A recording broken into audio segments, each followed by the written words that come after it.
Good afternoon, Mr. Chairman, members of the Commission. I'm here to give you a brief update on the status of the urban design element.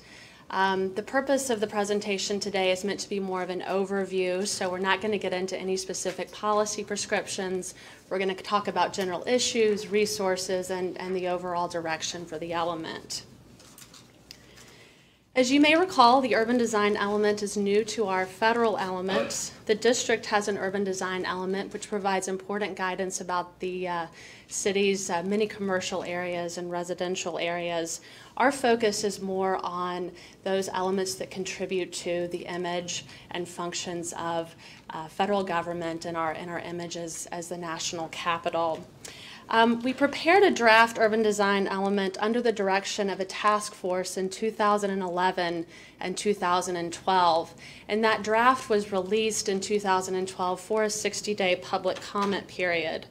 Right about that time, we were directed to undertake the HIDAC study, which we understood would contain relevant technical information, visual modeling study, and extensive public outreach. We also had some direction from the Oversight Committee on Government and Reform as to national interest in the form and character of the city, with a particular focus on the monumental core and the character of the L'Enfant Plan area. So we placed the element on hold at that time until we completed that important work. While much of the discussion during the height study was about building height, we also had a pretty robust conversation about federal and national interests in the form and character of the city and our interest in its symbolic image. And then the final commission recommendations and report included a fairly substantial discussion about the character of the monumental core, the L'Enfant Plan city, as well as a recommendation to undertake viewshed protections within the comprehensive plan. And so today we're prepared, now that that study is complete, we're prepared to move forward with the element, take under consideration the guidance of the 2012 task force, as well as some of the lessons that we learned from the height study. In terms of the presentation today, we're going to spend just a moment talking about urban design and how we're thinking about it for this element. The proposed element will include two policy sections. One on the form and character of the nation's capital.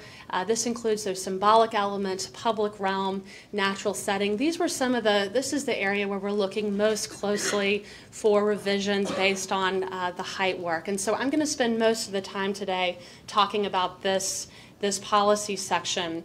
A second policy section under number 3, federal facilities and property.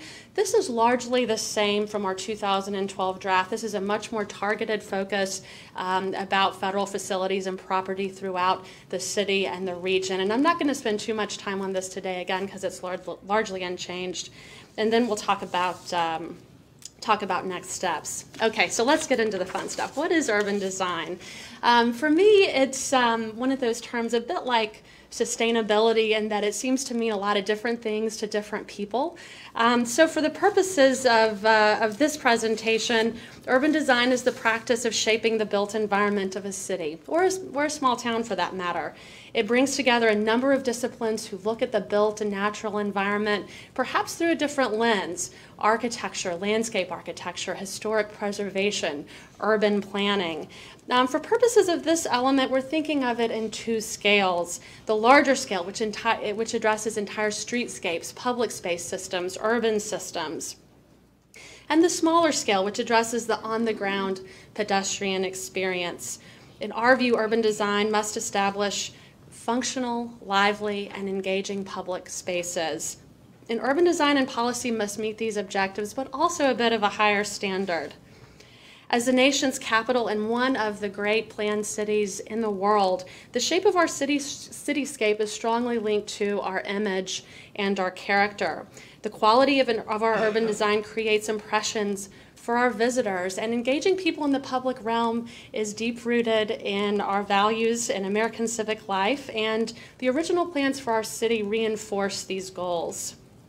For example, in a few very well-known instances in history, the course of our nation's collective consciousness really changed through civic engagement in our most important public settings. And for many Americans, this is fixed in the mind what Washington can represent in terms of our aspirations and where we want to go as a country. It's quite powerful. Our experience in the public realm can occur in everyday ways as well. We have spaces that create a sense of awe, spaces that invite a bit more human interaction. I guess it all sort of goes out the door in soccer season, I don't know. But the point is, we want to really think about the visual and the functional qualities of our public spaces, not only for the image of our country, but for the everyday experiences of people, which I think is very well integrated into the way that we think about urban design in our city. So shifting gears a bit, by way of introduction to this element, it's going to be a much more visual document than you're probably accustomed to in the other elements. We're preparing an introduction that will highlight some of the key elements of our urban design framework. I think when people think about the urban design of the city, they think about that historic plan that I just showed you. So I guess I'm guilty of it too. I showed the historic plan, and I think that's very important. But this is also an innovative urban design framework. It's relevant. It includes a system of parks and open spaces that shape the experiences of people. And this happens in both subtle and formative ways. And so part of the work of the urban design element is to sort of translate this, not in terms of the historic significance of each of the components, but why they're still meaningful today, and they are. One of the things that we learned during the height work is that some list of definitions or vocabulary words with illustrations would be very helpful so that we can ensure that not only professionals, but as well as lay folks who are interested in the planning of their city can all be using a common vocabulary. So these are just some examples of the kinds of illustrations that we're considering for our introductory section. Okay, so moving on to this first policy section, and again, I'm going to spend the most time here. The purpose is really to describe those elements of form and character that contribute to our image as the nation's capital. And we're thinking of this in three layers, if you will. The first thinks about those sort of symbolic elements. This is probably where we spent a lot of time during the height work, thinking about those characteristics that contribute to those symbols and icons that really make our capital city distinct. The character of the monumental core, I've already talked about this. This was an area that we focused on quite a bit during the height study. Second, the urban design framework of the city. This may include policies about the public realm and streetscapes in those areas that are really central to national interests. And then the third is the natural setting. We do have a parks and open space element, so I'll give this somewhat of a light touch here. But the natural environment is a character-defining aspect of our nation's capital, so we think it's an important part of understanding sort of the urban design components here. Okay, so this is an overview. So we just wanted to highlight 5 representative examples of some of those attributes and resources that really contribute to our image as a nation's capital. This is by no means meant to be comprehensive. I'll be curious to see if you think I caught the right ones. But again, just to get you thinking again about this element. First is a very old urban design principle, which is the idea that we locate important places with respect to topography and orientation to the city plan. One of the things that makes our plan so special is topography. I think it's something that's little understood, but when you cross a bridge or have a sense of awe, I think when you see an object at the end of a street, it's sometimes about the building itself, but oftentimes it's actually about the topography and how that's influencing our perspective. So I'm going on. You can see the topographic bowl there, the hillside in red and orange, and then just over to the right you see Jenkins Hill, which is a slightly elevated area where we located our U.S. Capitol. So, you know, a lot of medieval towns have their church in a square, and we have our people's house on a hill. And it was important to link the American experiment with the oldest of Republican ideals in architecture when we were first laying out this plan. So this was a very important principle for us, both for inspiration as well as credibility for the new nation.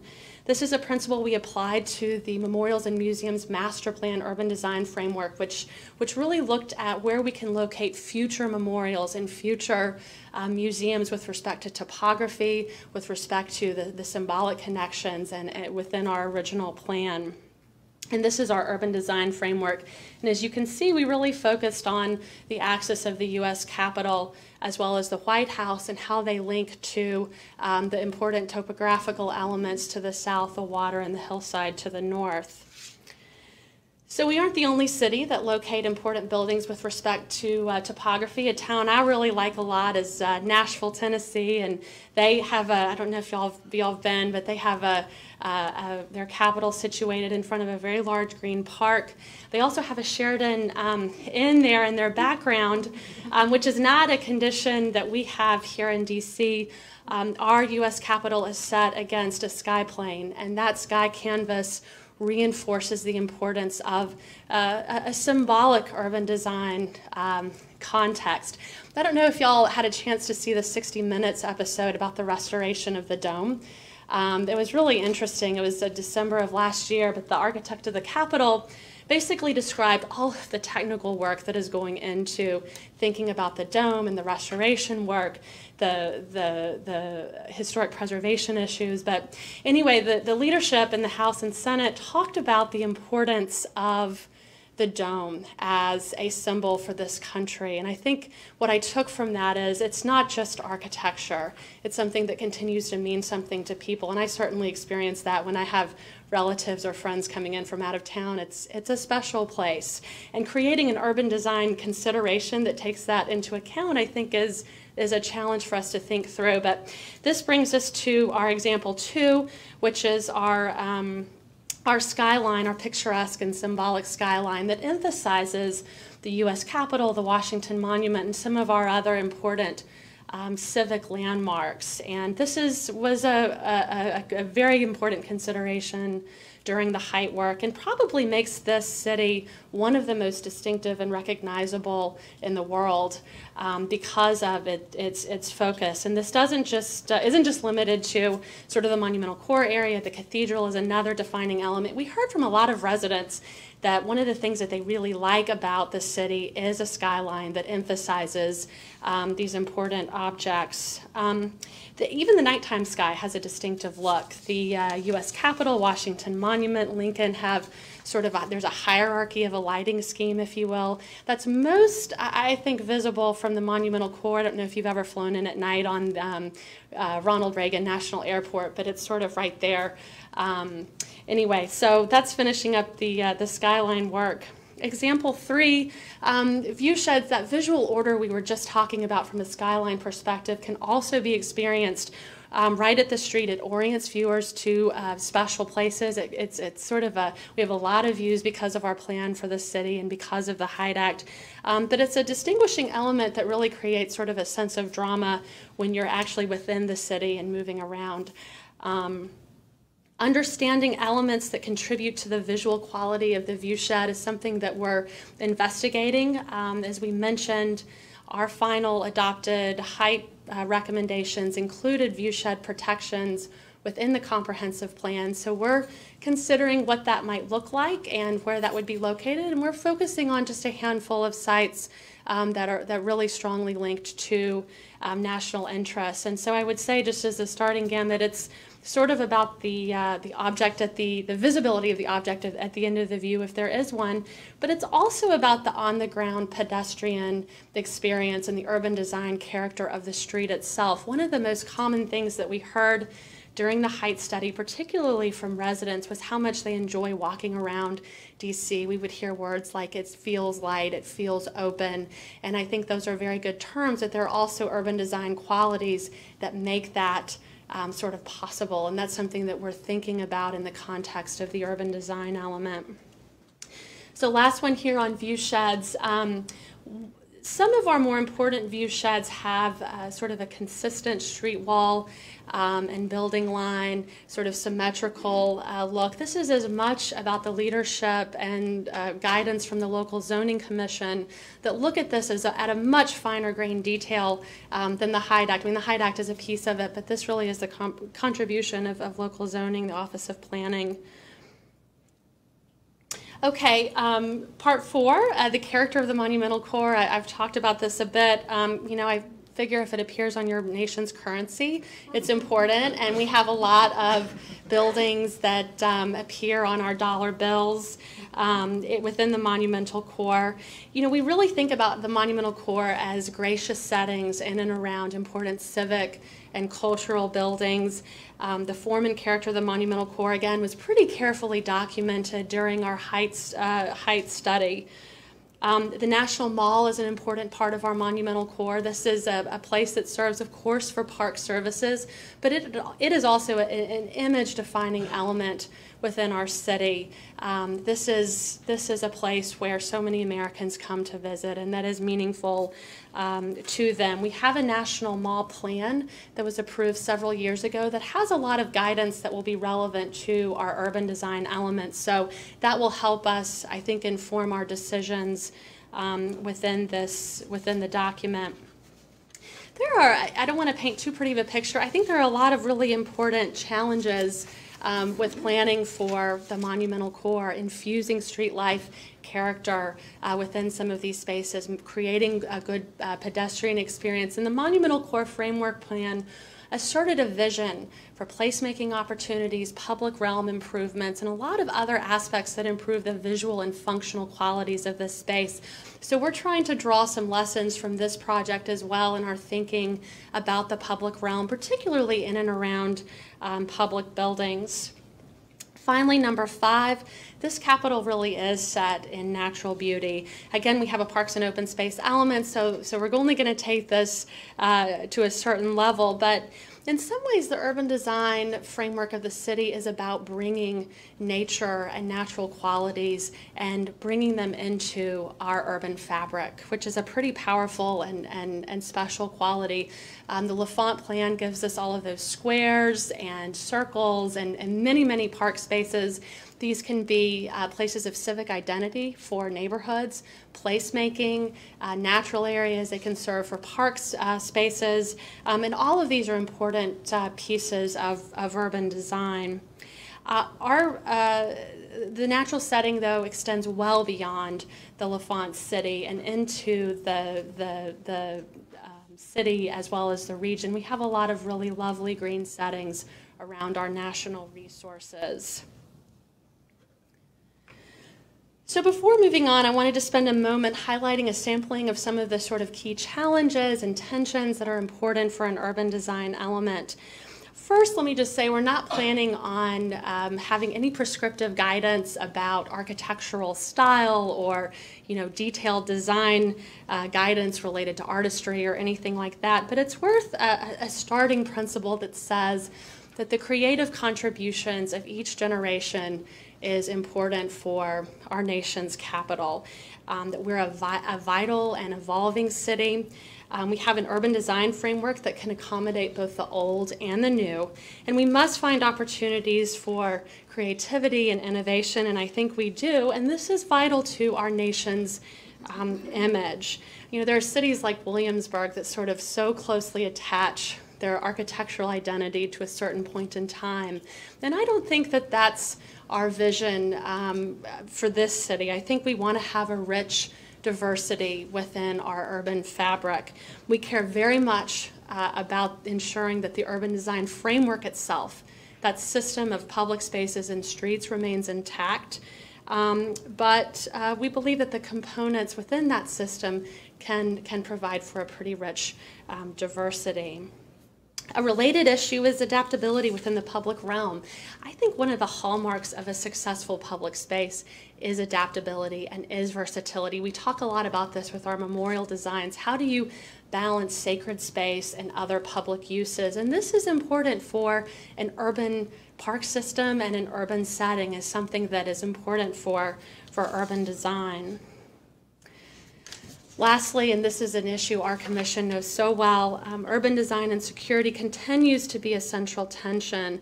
And I think we're interested absolutely in creating safe spaces for people, for our federal agencies, but also trying to preserve the visual quality of this space. You heard about that a bit with Pennsylvania Avenue and the planning work that's going on there, figuring out how to integrate these elements. I actually think that the security looks better on the Washington Monument there on the right. That's sort of the before and after shot. Anyway. Lastly, federal development orienting sort of itself in an urban setting, creating streetscape and street level experiences that are inviting to people, that make people want to be in and around that building. I think GSA has shown so much leadership in this area, really encouraging agencies to think through how to incorporate retail and other active uses so that they better fit within the urban setting around them if the mission supports it. Okay, so again, the second section is much like the first. The central goal, I think, with this section is incorporating sound urban design and planning principles for federal facilities that are located within the surrounding community. This is something that the plan review staff here thinks through very carefully each month, trying to ensure that agency goals are met, not only for their mission, but also for the comfort of federal employees, but also that they take into consideration the goals for the surrounding community and neighborhood. And this applies not only at a district-wide scale, but absolutely regionally as well. We have a lot of campuses and federal facilities that are located in urban areas and suburban areas, and we hope that this part of the element will give us just some general principles for the kinds of planning and urban design questions that we hope agencies will consider when they locate in a community. So key goals here are actually somewhat of a mirror, though at a different level from what we've already discussed. It's the pedestrian experience and amenities in and around federal buildings and grounds. Again, I think GSA has really shown a lot of leadership in this area and very forward-thinking strategies for how to do that. Incorporating high-quality materials, best practices in environmental stewardship. And again, responding to the context of the surrounding community, including urban design and related planning goals.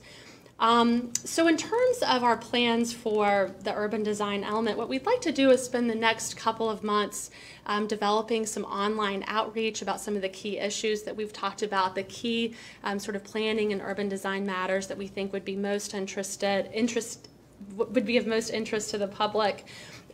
If there's any, you or your staff would like to meet and sit down and talk about the urban design policies and how they might work for your agency, or you want to bring some of your agency-wide issues to the element, we'd welcome one-on-one consultations with you. We'd like to bring the draft policies back to the Commission in the fall for a second public round, 60-day public comment period. We'll have a public event in the fall, as we do with all of our comprehensive plan elements, and our goal is for final adoption in the winter of 2014.